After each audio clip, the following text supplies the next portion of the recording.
On today's Locked On Thunder podcast, we're joined by Tyler Rucker of No Ceilings to discuss the 2023 NBA Draft, who are the best fits for the Thunder, any trade partners, and some second-round sleepers on today's show. You are Locked On Thunder, your daily Oklahoma City Thunder podcast. Part of the Locked On Podcast Network, your team every day.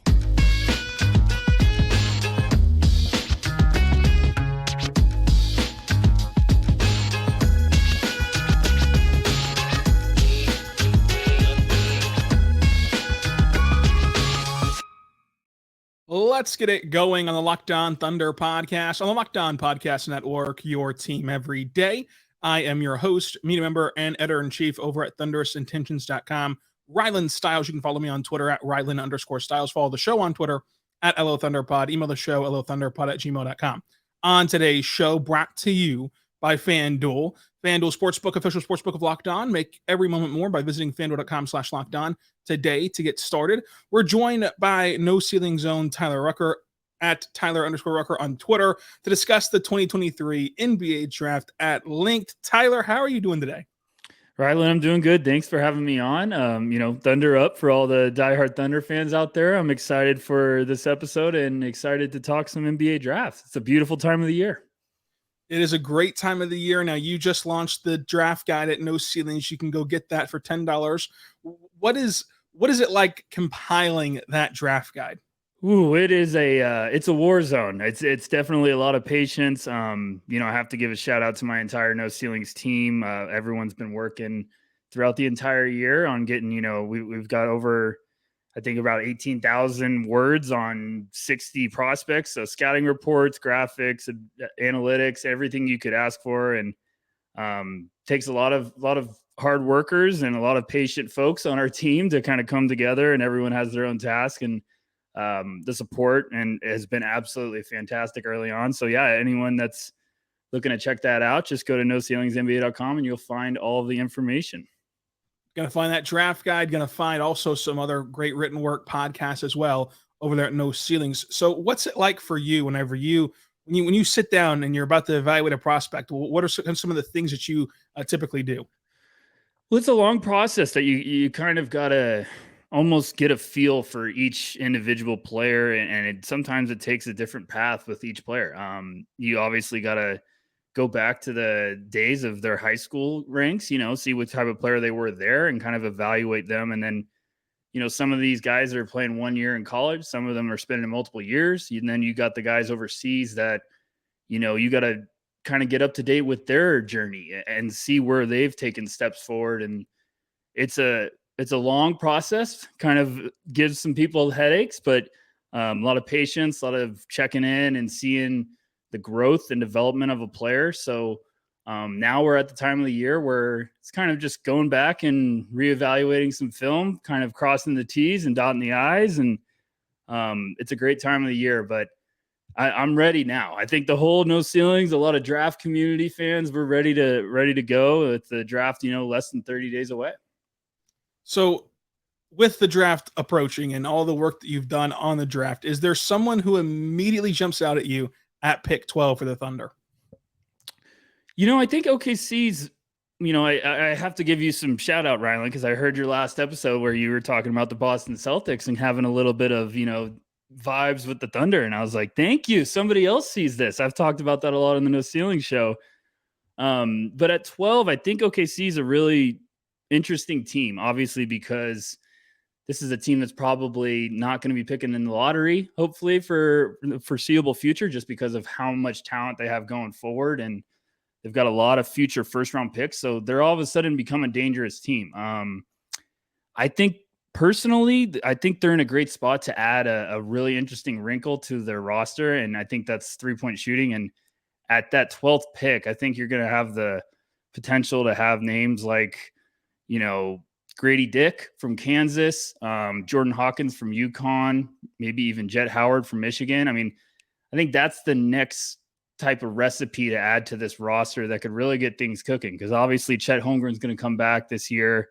A lot of upside. I'm really excited about that. And then, You had J-Dub, Jalen Williams last year. Shea, we know how good SGA is, and Giddey. So they got a lot of stuff going. I think getting an outside shooter now really could start to take things up to another level for this team.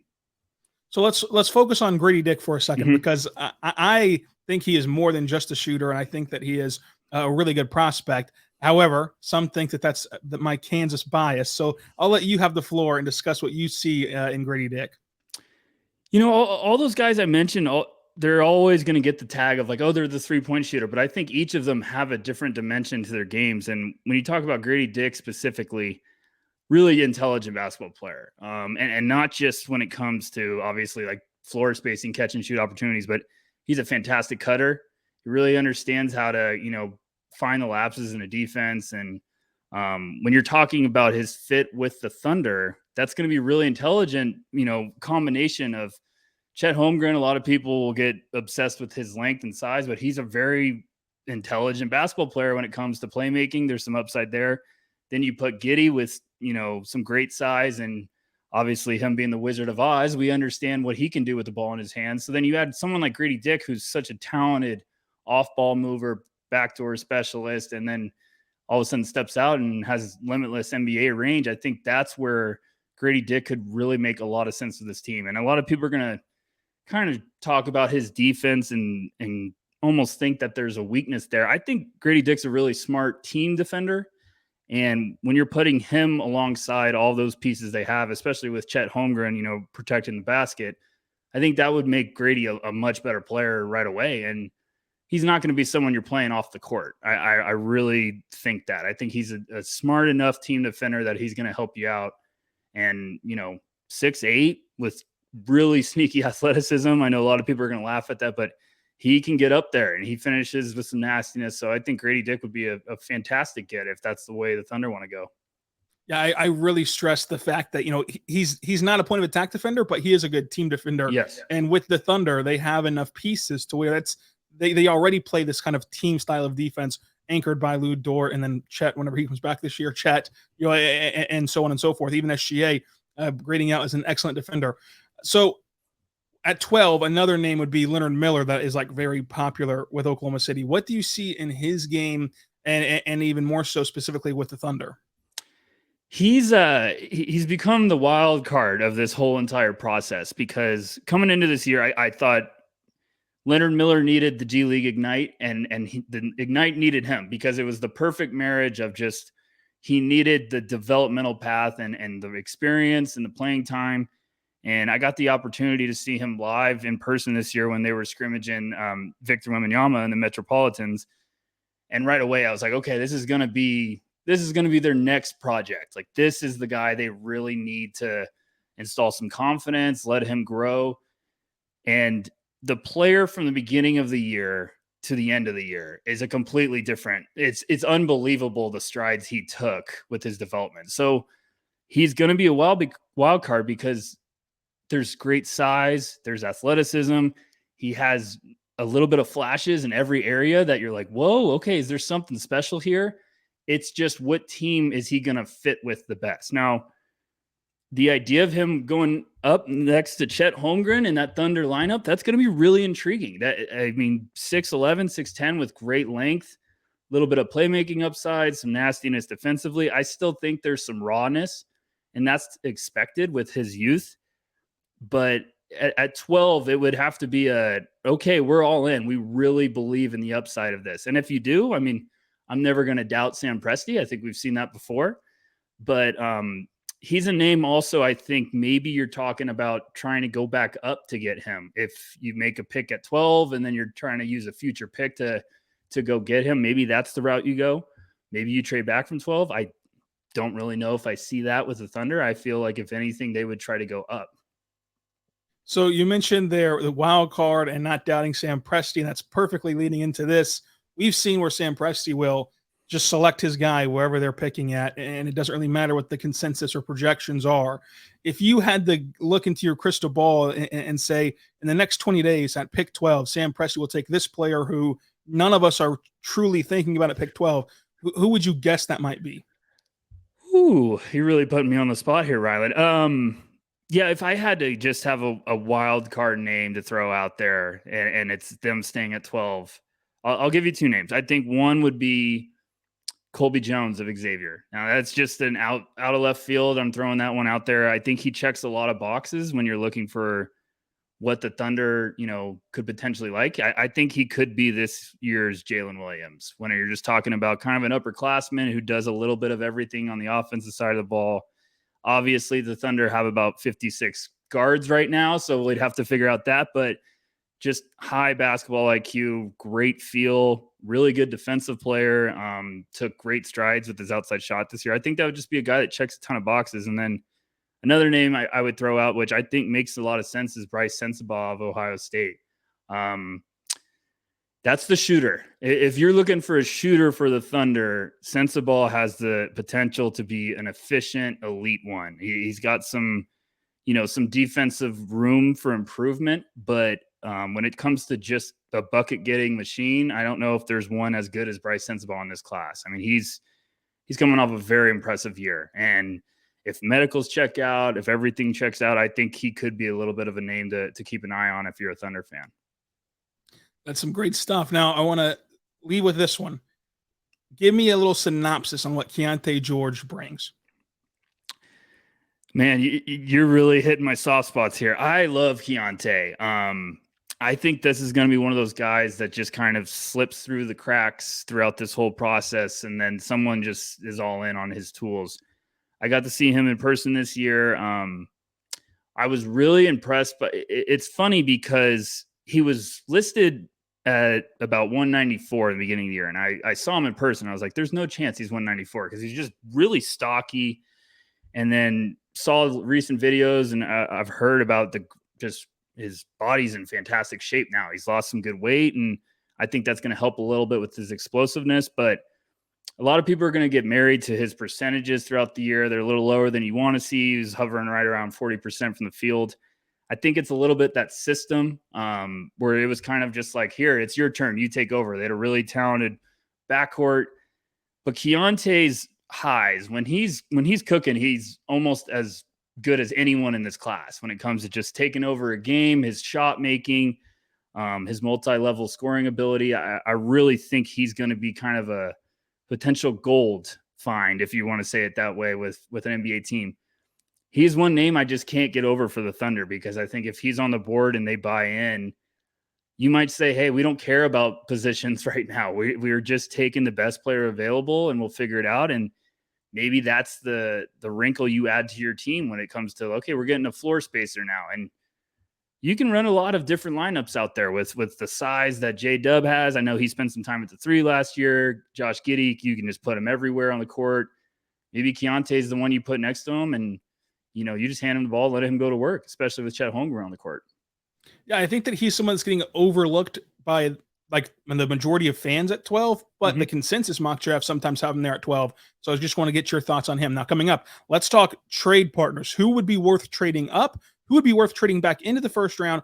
All coming up on today's show. But first, I want to tell you right now about our good friends over at FanDuel, folks. FanDuel is incredible. It is the Locked On Sports book. Go to FanDuel.com/LockedOn today to get started. You can go there. Whenever you go there to FanDuel, you can see all of their incredible options for betting, with parlays, with spreads, over-unders, everything else. And whenever you do, you can get a no-sweat first bet up to $2,000 whenever you go there today. A no-sweat first bet is bonus bets back if your first bet does not win whenever you go to FanDuel.com/LockedOn to get that no-sweat first bet.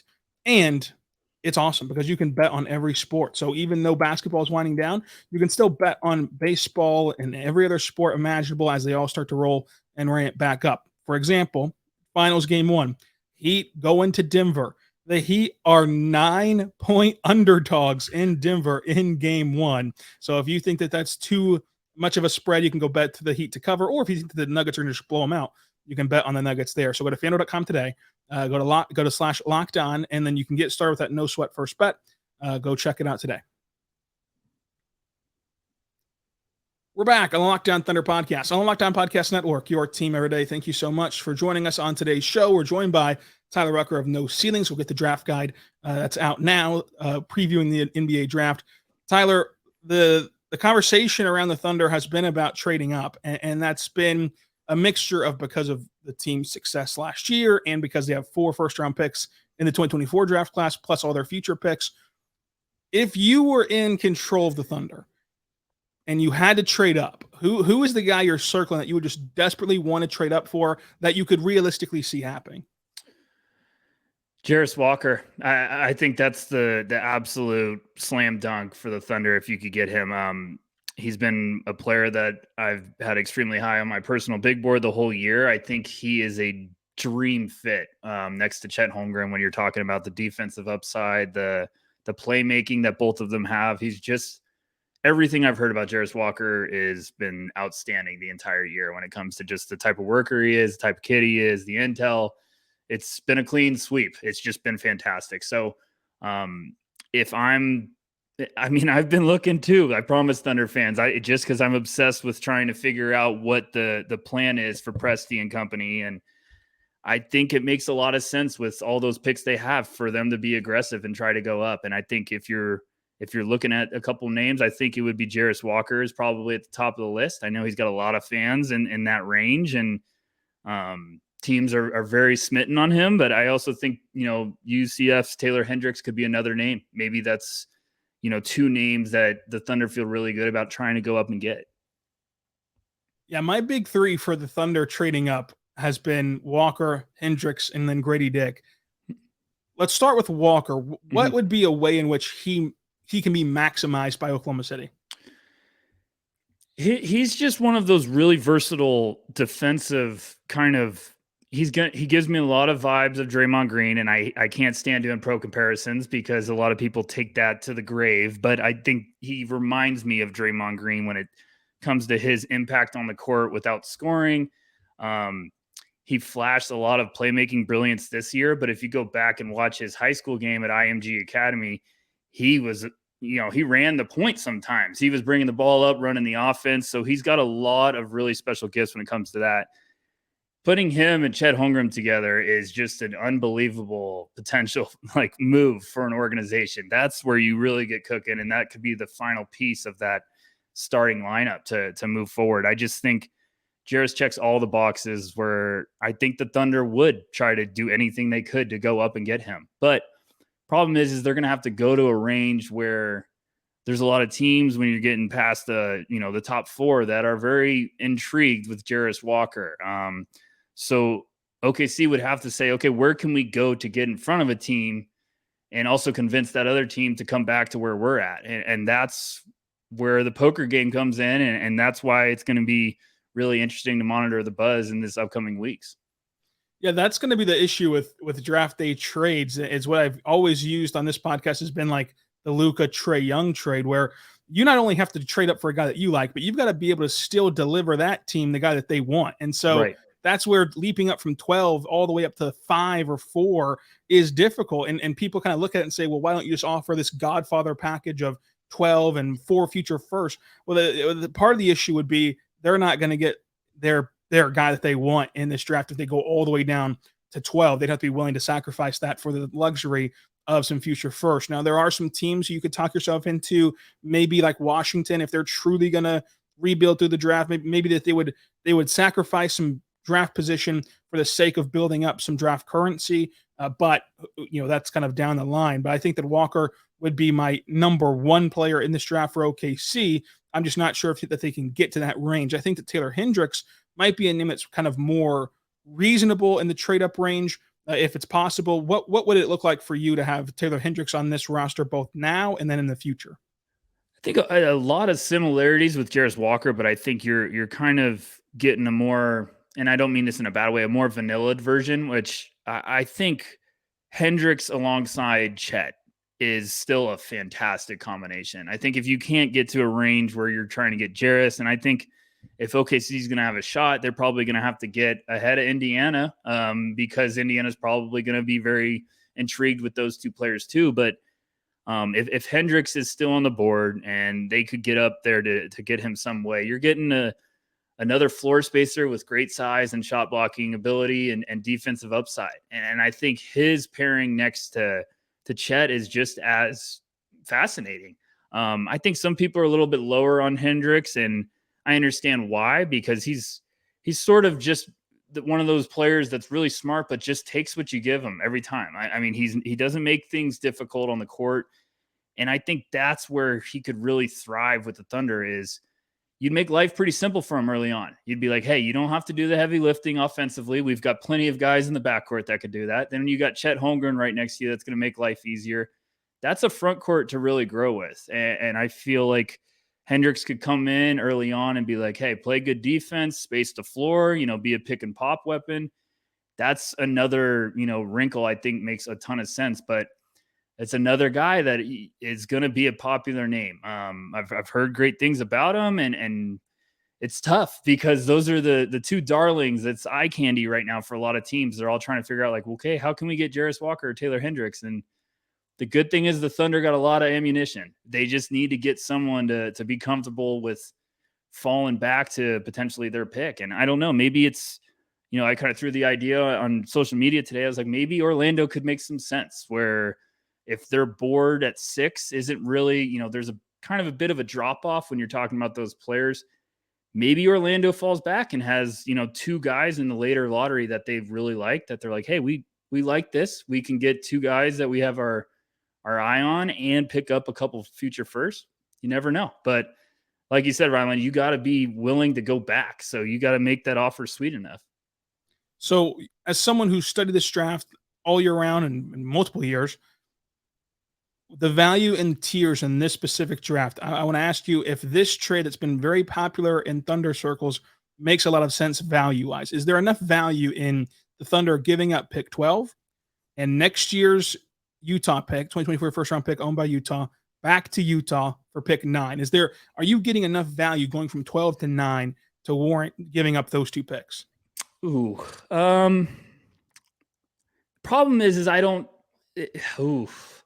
See, it's going to depend on the players that are still on the board. That's probably why I can't stand draft day trades, of the night, because we usually get the late reporting. But next year's class is going to be a challenging one. And a team like Utah that, kind of snuck up on everyone, I feel like you always come back to earth a little bit the next year when you surprise people. So maybe that pick is valuable. But I think I'm a big believer of go get your guy. Like if you believe in his upside, if you are right in on him as a prospect, do whatever you can to go get him. And if the board played out the way that Presti and company would want it, then yeah, it makes some sense to me because you're giving up a future pick and probably a draft that you're probably not, head over heels about. And if you could get one of these guys that really makes a lot of sense, yeah, absolutely. And with how the top of this draft's going to fall, there's going to be a name that slips through the cracks. Maybe it's Asar Thompson. Maybe it's, I doubt it's Cam Whitmore, but maybe it's Hendricks, and you never really know. Maybe they love Keyonte George and they don't want him to potentially get, to 10 or 11. Or maybe Jordan Hawkins is a name that I've heard a lot of teams really like in that top 10. So maybe that's who they could go up and get. And if that's your guy, it makes a lot of sense to me. Speaking of going up and trade values, we're going to talk about buying back into the first round as well as second round sleepers that might fall through the cracks, all coming up on today's Locked On Thunder podcast. We're back on today's Locked On Thunder podcast on the Locked On Podcast Network, your team every day. Thank you so much for joining us on today's show. We're talking with Tyler Rucker of No Ceilings. Go get the draft guide out today, right now, as you prepare for the NBA draft at home. A lot of great stuff, great graphics, great details about these prospects. Now, Tyler, we've talked about moving up from 12. Mm-hmm. We've seen last year where Sam Presti had pick 2, 12, started out with pick 30, traded before the draft, and then some second round picks, where he'll just go and buy back into pick 11 and go get Ousmane Dieng, a guy that he really liked since Ousmane was 16 years old. Let's say that they keep pick 12 and they select someone at 12, whoever that ends up being. From 13 to 30, is there anyone who you see that could be in a range where the Thunder might want to get back into that first round and go get someone who might fall? Yeah, I think it would make a lot of sense. They have the ammunition to be active. And I think there's going to be a couple names on the board that could fall to a later spot that a team like the Thunder could say, let's go get this guy. Like, this is potentially great value. We have the opportunity to kind of roll the dice a little bit. And if If it doesn't work out, we tried. If it does, we're going to look like geniuses. Bilal Coulibaly is a really popular name right now. He's been teammates with Victor Wembanyama over the years, or over this year, excuse me. Really talented wing, young. There's a lot of upside with his game. I think he's going to be a little bit more of a learning curve and a little bit more raw early on. Kind of the same story as Ousmane Dieng. So maybe you're doubling down on that experience and reaping the benefits down the road. And depending on what the Thunder could do at 12, maybe you try to get back in and you're aggressive and get Dereck Lively to pair with Chet Holmgren. You never really know. That's, the Duke freshman big man with a lot of shot blocking ability. There's a lot of different routes. G.G. Jackson's one of those guys from South Carolina. I think someone at some point is going to say, okay, we're going to go after this kid and be patient with him. I'd love him to somehow go to the Thunder because I think they do such a great job with their developmental process with the OKC Blue. I think they get it. They get being patient and letting these kids kind of develop and get some confidence. So there's a lot of really intriguing talent that I think in this draft could start to slip, and you could see some teams be aggressive with trying to get back into it, especially the Thunder. So I'm glad that you brought up Dereck Lively because he's a name that is popular with some Thunder fans, not all. What would it look like for you? Just what would it look like for the Thunder to draft Dereck Lively? What does he bring? How does he add to this team? He was one of the more fascinating evaluations this entire year because he was one of the top recruits coming out of high school. Had a calf injury to start the year for Duke, got off to a little bit of just a slow start, trying to kind of catch up and get caught up to speed. And I thought his second half of the season for the Blue Devils was just brilliant. Really versatile defender, fantastic shot blocker. It would just be the idea of pairing him and Chet Holmgren together. And I know I keep bringing up Chet, but that's how special of a defender I think Chet's going to be and show in his rookie year. And you're adding another lethal shot blocker who, in this second half of the season really showed he could get out on the perimeter, switch, and maintain and hold his own. I think he's got the potential to be fantastic value because coming into the year, a lot of people thought he was like, okay, this is a projected top 10 lottery guy because a lot of people thought the offensive game was going to just be further along. And now I think you're getting to a point where you're like, maybe this is a little bit more simple where he's a lethal lob threat, really good in the pick and roll, plays great defense and rebounds. And maybe that's where you keep life simple for him and he's an impact. And, we've seen the guys like Clint Capella make a very long career doing those things. So I think Lively's still got some untapped upside. You saw it his pro day for Clutch. He was hitting some outside shots that got fans a little exciting. So I think Lively would be one of those names that this is a tough big man class because when you get past Victor, you're like, okay, who's the next one? And Lively might be the guy that's going to reap all those rewards, especially with a couple bigs announcing they're going back to college today. It's going to be really interesting. But I think someone's going to be very intrigued with Lively, and maybe it's the Thunder who are looking ahead to next year's draft and being like, no, let's go get a guy now because we're not too trying to go get future picks for next year. We have all these picks. Let's go get another piece. Do you buy that outside shot? It's been so frustrating. I talked with my co-host for the No Ceilings NBA draft show, Tyler Metcalf. We talked all year about it. The whole preseason, we were getting this buzz about, Lively's outside shot. He's going to showcase it this year at Duke. Never happened. And we were just like, what happened to all that talk? And then the workout video comes out and we're like, okay, it's there. And you saw a little bit of it in high school. So I think it's solid and something to get excited about when you're talking about developmental. If the Thunder drafted him, I don't think they'd want him taking outside shots. I think they'd be like, no, Dereck, you rebound, let Chet go take some outside shots. But it's definitely an intriguing sign to work with. He didn't get the chance to really showcase a lot of offense at Duke. And I think it took a lot of pride for him. And it also was really impressive of him just buying into like, okay, I can be this dominant defensive big and really help our team. And Duke kind of shifted with their ability the second half of the year because of him. You go watch that game against North Carolina. I think he had like 7 blocks off the top of my head. He was all over the place. So I buy the potential of that becoming something, but I still think Lively is going to be really impactful when it comes to just the simplicity of basketball and playing his role to a high level. So, a couple more names about trading up back into the first round. What is your quick thoughts on Sidy Sissoko and Brendan Przemski? Przemski is a popular name. I've heard both sides. I've heard there's still some scouts that are a little bit on the fence, some executives that are just like, I don't know. So it's going to be like, okay, who's buying it? Because when you watch his tape, it's incredibly impressive. He's so competitive. He dives everywhere on the floor. He battles. He rebounds. I think someone's going to buy all in. I really do. And I think he's very shifty and can score at multiple levels. I wouldn't be betting against him because I think he's going to figure it out. Sidy Sissoko is another name that just fantastic year when it comes to development. Really nasty getting downhill. Got some potential as a defender, but the playmaking is beautiful. It's really special. So I think that's another name if you could try to trade up. And I know, the Thunder have a pick later, so maybe Sidy's one of those names that's still on the board somehow, or maybe you can even move up from, 37 off the top of my head? Yeah, I mean, yep. Maybe you can move up at the end of the first and get him. I think there's a chance he's on the board still. So at pick 37, let's talk some sleepers who fall down. My absolute dream scenario, which is looking more and more like a pipe dream by the day, is that Kobe Brown will fall to pick 37. Are you on the Kobe Brown train?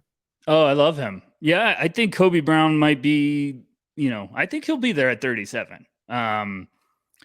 I think there's a world in which he's there at 50, but I also know there's a lot of fans in draft circles with Kobe Brown. I like his game a lot. I think the versatility, the size, he did everything for Missouri.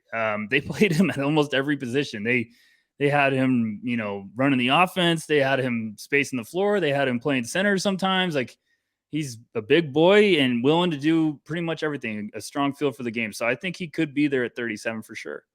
I would be doing just all the celebrations if Kobe Brown is a member of the Thunder in the second round. Is there anyone that jumps out for you with like a second round target that you just think is a perfect fit for the Thunder developmentally, team fit wise, just whatever?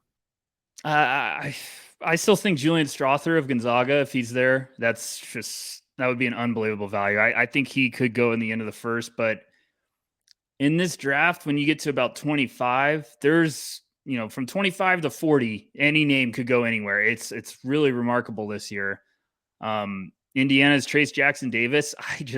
I love his game. I think that could be a really kind of a sleeper pick if the Thunder could somehow land him.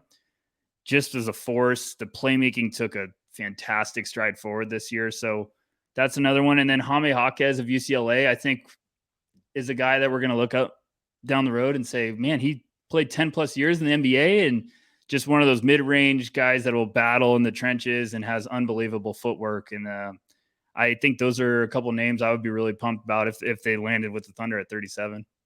So I got two more for you. Number one, let's circle back to 2022. We've talked about Chet Holmgren this entire time.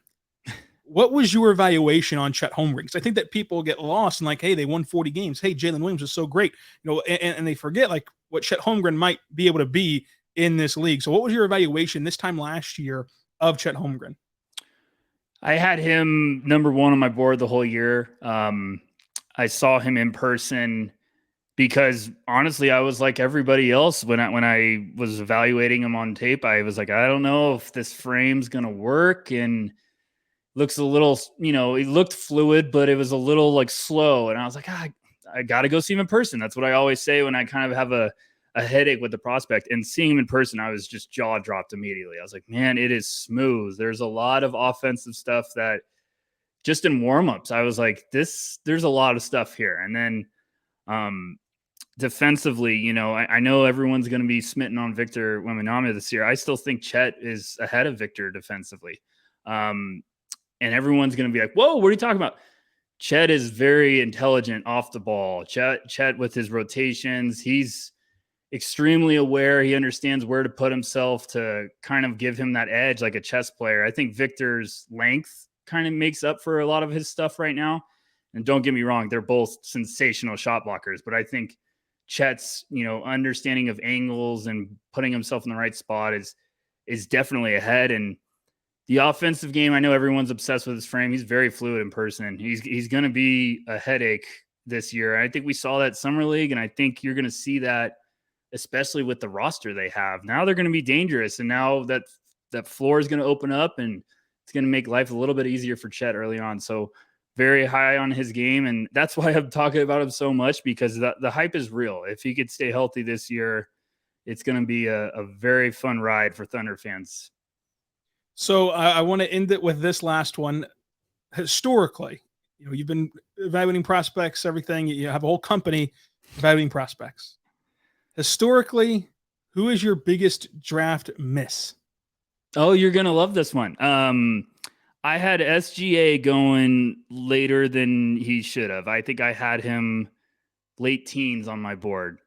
And that's probably my worst miss, because I go back now and I'll always go back and look at my misses and be like, why did I miss on him? And I look back at his numbers and I'm like, what was I thinking? And it is just one of those, I thought he was going to be really good. Thought he was going to play at the next level for a long time. I just didn't see the all-star upside. I mean, he's almost a superstar now. So I have to kind of make fun of myself with every Thunder fan, because I'm like, hey, one of your favorite players and one of my favorite players in the league right now is probably someone I should have believed in more as a prospect. But yeah, I would say SGA, I'm harsh on myself. So I had him in the late teens. I should have had him, top 10, but turned out to be a valuable lesson. And I can't stand evaluating Kentucky guards in general now, but I still love Cason Wallace this year. So there you go. We'll have to learn and keep moving forward. Well, yours is far less embarrassing than mine. Mine is Josh Jackson. I thought Josh Jackson was going to be incredible. Like I was live tweeting every Josh Jackson game, even his son's debut. I was so upset that the Celtics didn't take him, and he just isn't good at all. And it's just like, I don't know. I just missed that catastrophically. But I thought Josh Jackson was going to be him.